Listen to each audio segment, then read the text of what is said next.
नमस्कार. आज आपल्याला 11 ते 14 जून 2020च्या चालू घडामोडी बघायच्या आहेत. आजचा पहिला प्रश्न, पु ल देशपांडे यांच्या हस्ताक्षराच्या डिजिटल फॉन्टचे नाव काय?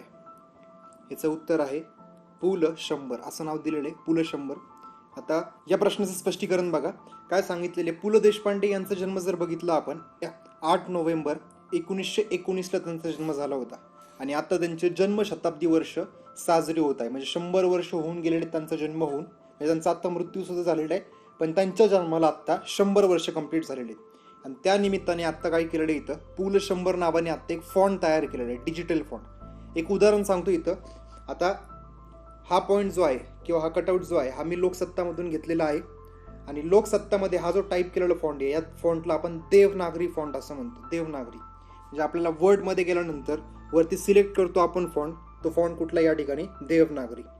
पण आता हा फॉन्ट ज्यावेळेस आपण डाउनलोड करणार, कम्प्युटरमध्ये इन्स्टॉल करणार, इन्स्टॉल केल्यानंतर आपण ज्यावेळेस टाईप करू त्यावेळेस त्यांच्या हस्ताक्षरामध्ये असं टाईप केलेलं असणार आहे बघा.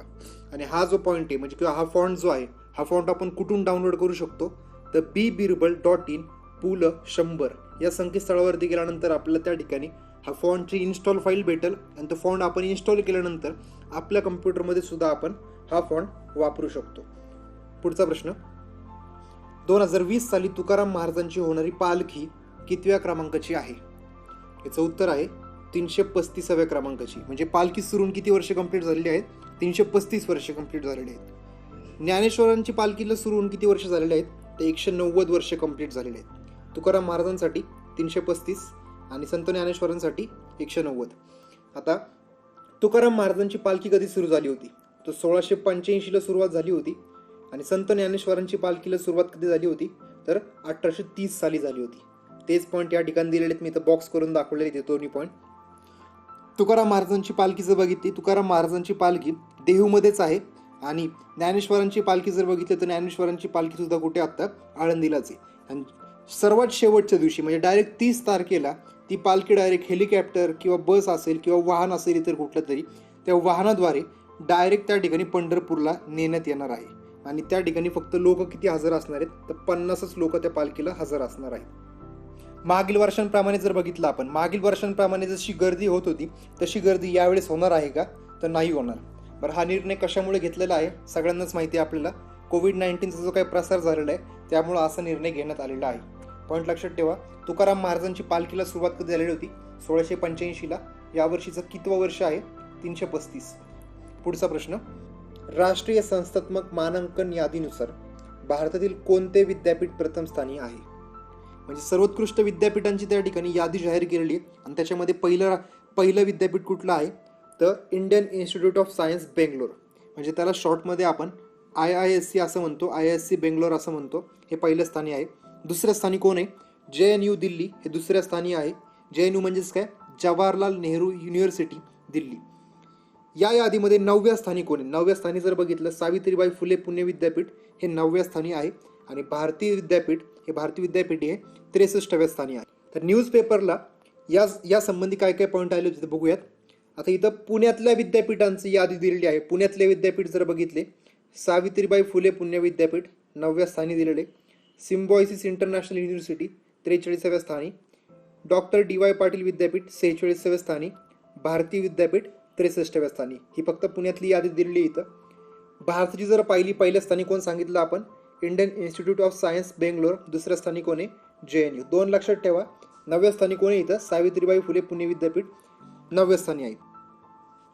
जागतिक पातळीवरती संस्थांची यादी जर पाहिली आपण तर त्या यादीला काय म्हणतो आपण? QS world ranking 2021. आता इथं 21 असं का म्हणतात?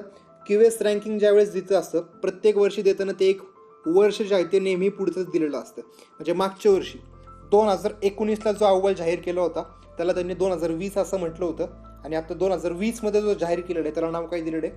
2021 असं नाव दिलेलं आहे. आता यांनी सर्वेक्षण करताना एकूण किती संस्थांचं सर्वेक्षण केलेलं आहे तर 500 संस्थांचं सर्वेक्षण केलेलं आहे आणि 500 पैकी भारतातल्या किती संस्था आहेत तर 8 संस्था भारतीय आहेत. 8 संस्था किती सांगितलेल्या आहेत आपण? भारतीय. आता 8 पैकी पहिल्या स्थानी कोण आहे तर IIT मुंबई हे काय पहिल्या स्थानी आहे. 8 पैकी म्हटलंय मी, पण 500 पैकी कितव्या स्थानी IIT मुंबई? 172व्या स्थानी आहे. मागच्या वर्षी IIT मुंबई कितव्या स्थानी होतं, तर 152व्या स्थानी होतं.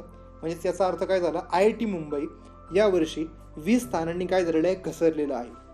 आता यावर्षी या यादीमध्ये पहिल्या स्थानी कोण आहे, तर अमेरिकेतील MIT नावाची एक संस्था आहे, म्हणजेच ते शिक्षण संस्था आहे, ती MIT काय झालेली यावर्षी पहिल्या स्थानी आहे. तेच पॉईंट इथे दिलेले आहेत. आणि जर तुम्हाला डिटेलमध्ये हे पॉईंट आठ संस्था जर बघायच्या असतील, नेक्स्ट स्लाईडमध्ये आपण त्यांची यादी दिलेली आहे.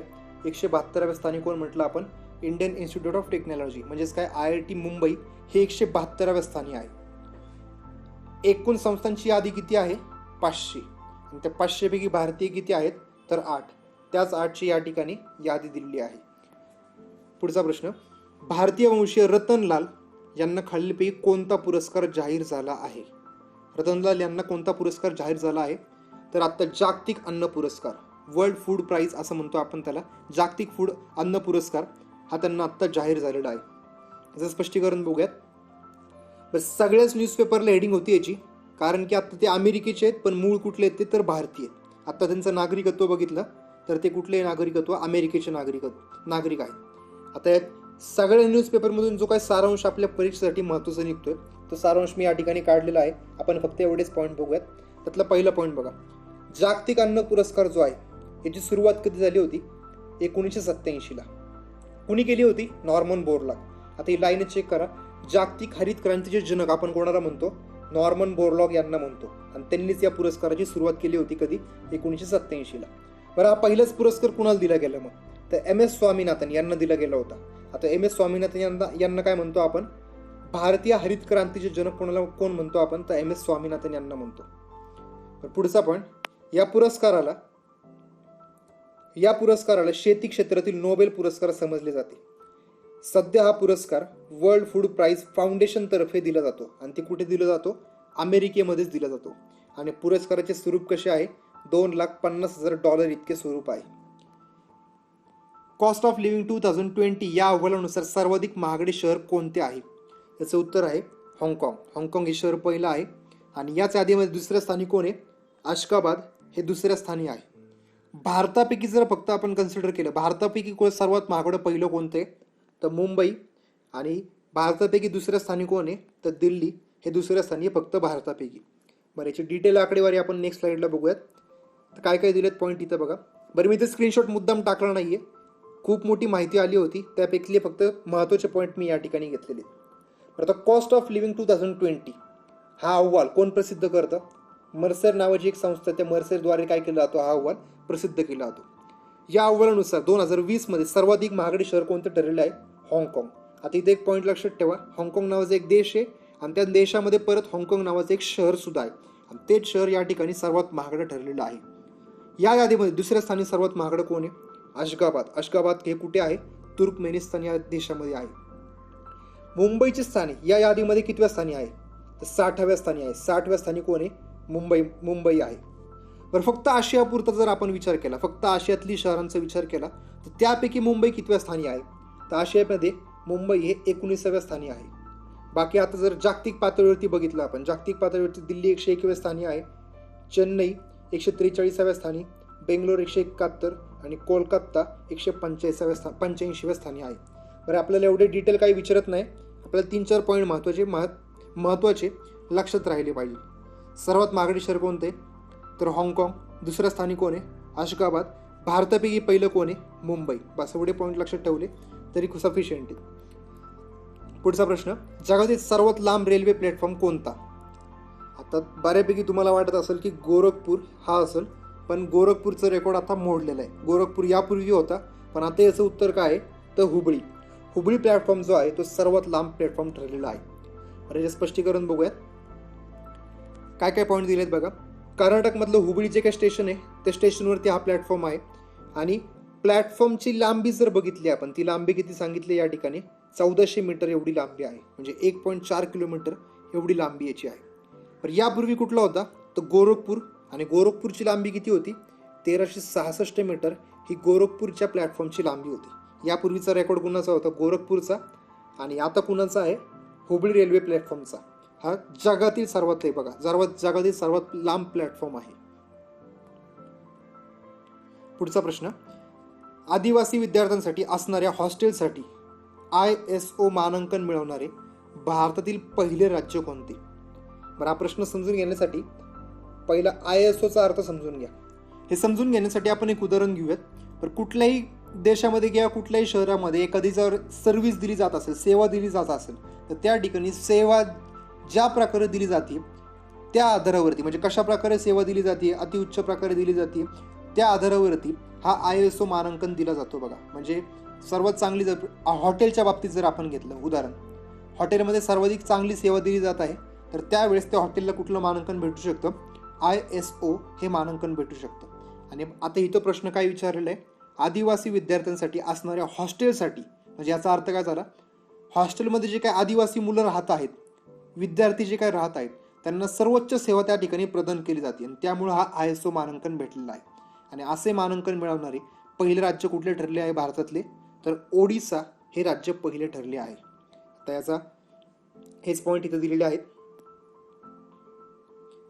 भारतात याच्या पुढे मी प्रश्न काही घेतलेले नाहीत, प्रश्न तयार केलेले नाहीत, पण काय काय प्रश्न याच्यावरती बनू शकतात ते आपण प्रत्येक स्लाइडमध्ये बघत जाऊयात. आता याच्यामध्ये मी दिनविशेष घेतलेले आहेत गेल्या 3-4 दिवसातले. पहिलं तर 12 जूनला काय साजरा केला जातो? जागतिक बालकामगार विरोधी दिवस हा 12 जूनला साजरा केला जातो.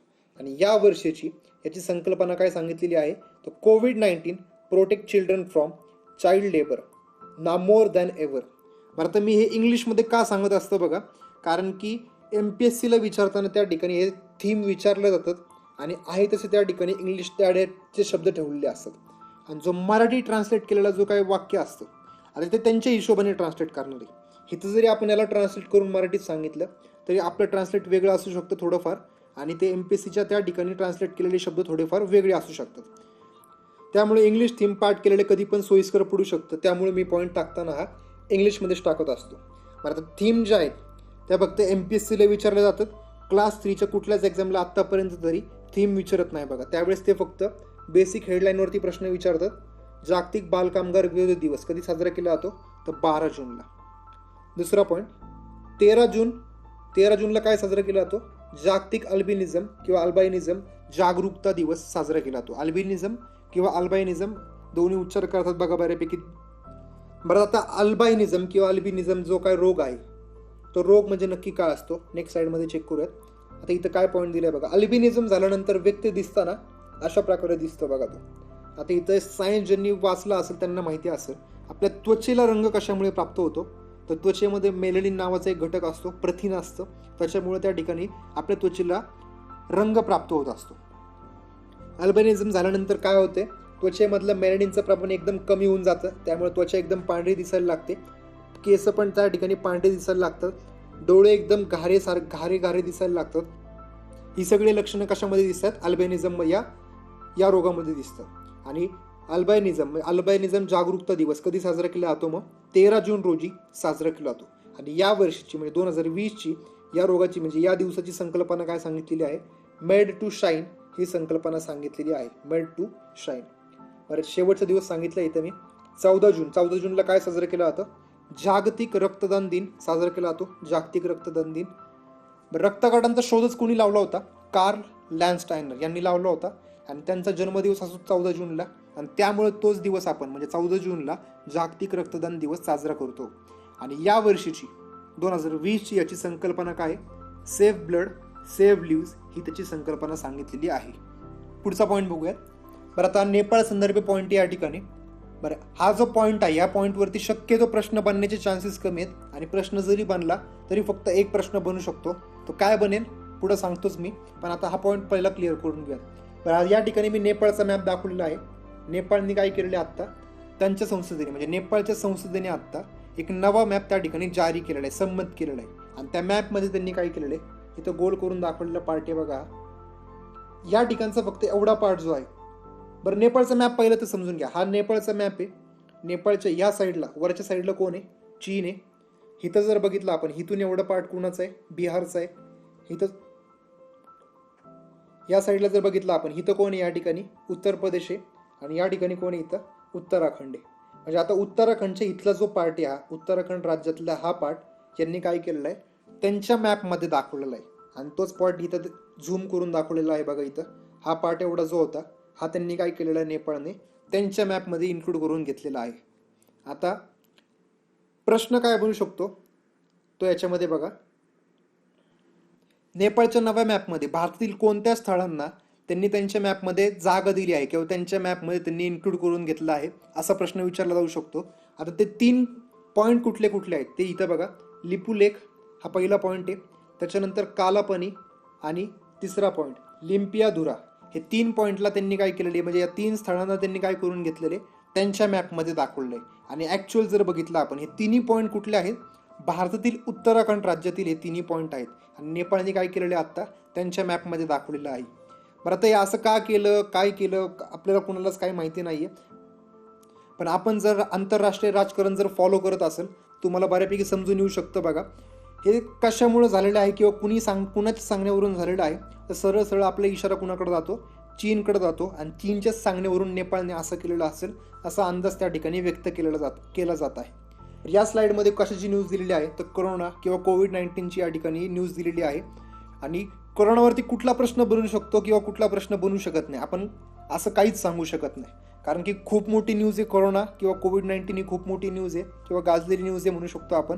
आणि त्यामुळं यावरचा प्रत्येक पॉईंट महत्त्वाचा ठरणार आहे. आणि इथून पुढचे येणाऱ्या प्रत्येक एक्झाममध्ये 1 किंवा 2 प्रश्न 100% कोरोना या टॉपिकवरती असणार म्हणजे असणारच आहेत. त्यामुळे कोरोना या टॉपिकवरती कुठलाच प्रश्न आपल्याला सोडायचा नाही आहे. आता तोच पॉईंट इथं मी सांगितलेला आहे बघा. तर कोरोनाची आकडेवारी घेतलेली इथं मी. आकडेवारी कोणत्या तारखेची आहे, 11 जून 2020ची आकडेवारी घेतलेली. आता 11 जून 2020 रोजी भारताने काय केलं होतं, म्हणजे भारतामध्ये काय झालं होतं, कोविड-19च्या केसेस या 3 लाख क्रॉस झाल्या होत्या. 3 लाख क्रॉस म्हणजे 11 जूनची आकडेवारी जर पाहिली आपण, 11 जून 2020ला संध्याकाळी 8:30 वाजता जी आकडेवारी घेतलेली आहे त्या आकडेवारीनुसार भारतात किती रुग्ण होते, म्हणजे किती केसेस होत्या, 3,08,993 केसेस होत्या. म्हणजे आता इथं काय काय पॉईंट बनू शकतात बघा. 3 लाख कोरोना केसेस असणारा भारत हा कितवा देश ठरला, तर 4था देश ठरला. सेम असेच पॉईंट आपण यापूर्वी पण पाहिलेले आहेत. 2 लाखचा पॉईंट आणि 1 लाखचा पॉईंट. म्हणजे 2 लाख केसेस असणारा भारत हा कितवा देश ठरला होता, तर 7वा देश ठरला होता, आपण सांगितलं होतं. आणि 1 लाख केसेस असणारा भारत कितवा देश ठरला होता, तर 11वा देश ठरला आहे, हा पॉईंट सांगितलं होता आपण. 1 लाखासाठी कितवा आहे, 11वा. 2 लाखासाठी कितवा आहे, 7वा. आणि 3 लाखासाठी कितवा आहे, 4था देश ठरलेला आहे. बरं, हे पॉईंट विचारले जाऊ शकतात. पुढची स्लाइड बघूयात. पण पहिला हा पॉईंट बघा, याच्यामध्ये काय सांगितलेले, फिफाने आत्ता काय केली, फुटबॉलची जागतिक रँकिंग त्या ठिकाणी जाहीर केलेली आहे. आणि त्या जागतिक यादीमध्ये भारताचे स्थान कितवे आहे, तर 108वे स्थान आहे. आणि याच यादीमध्ये पहिल्या स्थानी कोण आहे, तर बेल्जियम हा पहिल्या स्थानी आहे. तर आत्तापर्यंत फिफाच्या आकडेवारीवरती आत्तापर्यंत कधीच प्रश्न विचारलेला नाही आहे आणि शक्यता पण फार कमी आहे. आणि जरी विचारलास तरी भारताच्या आकडेवारी लक्षात ठेवा 108. आणि जास्तीत जास्त पहिला कोण आहे, तर बेल्जियम हा पहिला आहे. आता या ठिकाणी काय पॉईंट दिलेला आहे, गर्मी क्लीन नावाची एक मशीन बनवली. ती कुणी बनवलेली आहे, DRDOने बनवलेली आहे. आता या गर्मी क्लीन इथं मशीन दाखवलेली आहे बघा. ही मशीन काय करणार आहे, तर सॅनिटाईज करणार आहे. म्हणजे पोलिसांचे किंवा सिक्युरिटी गार्डचे जे काही युनिफॉर्म आहेत ते युनिफॉर्म सॅनिटाईज करण्यासाठी गर्मी क्लीन नावाची एक मशीन तयार केली. आणि ती कुणी केलेली आहे, तर DRDOने तयार केलेली आहे. आता इथं अजून एक पॉईंट, सॅनिटाईज करणारे म्हणजे नक्की काय करणार आहे, म्हणजे सॅनिटायझर त्या ठिकाणी वाचणार आहेत किंवा स्प्रे करणार आहेत का, तर नाही. आता गर्मी क्लीन याच्यावरूनच काय अर्थ निघतोय बघा, ह्या मशीनमध्ये हीट जनरेट होणार आहे आणि त्या हीटद्वारे म्हणजे वाफ त्या ठिकाणी बाहेर येणार आहे. आणि हीटद्वारे त्या ठिकाणी काय होणार आहे, सगळे युनिफॉर्म सॅनिटाईज होणार आहेत. बघा, सॅनिटाईज याचा अर्थ काय होतो, शब्दशः मराठीत स्वच्छ करणे असा अर्थ होतो. सॅनिटाईज म्हणजेच काय, स्वच्छ करणे. म्हणजे युनिफॉर्म स्वच्छ करण्यासाठी आत्ता कुठली मशीन तयार केलेली आहे, गर्मी क्लीन नावाची मशीन तयार केली आहे. आणि ती कुणी केली आहे, DRDOने तयार केलेली आहे. पुढचा पॉईंट, आता क्लास 3च्या दृष्टिकोनातून जर बघितला तर एकच पॉईंट महत्त्वाचा आहे. तो पॉईंट काय सांगतो मी.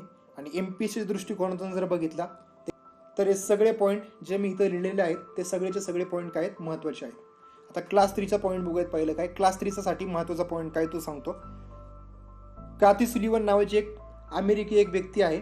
त्या अमेरिकी व्यक्तीने काय केले, मरियाना गर्ता म्हणजे पॅसिफिक महासागरातली मरियाना गर्ता, त्या मरियाना गर्तामध्ये खोल गेली होती. आणि ती किती खोल गेली होती, तर 7 मैल इतकी खोल गेली होती. 7 मैल म्हणजेच किती, 11.2 किलोमीटर एवढी खोल गेली होती.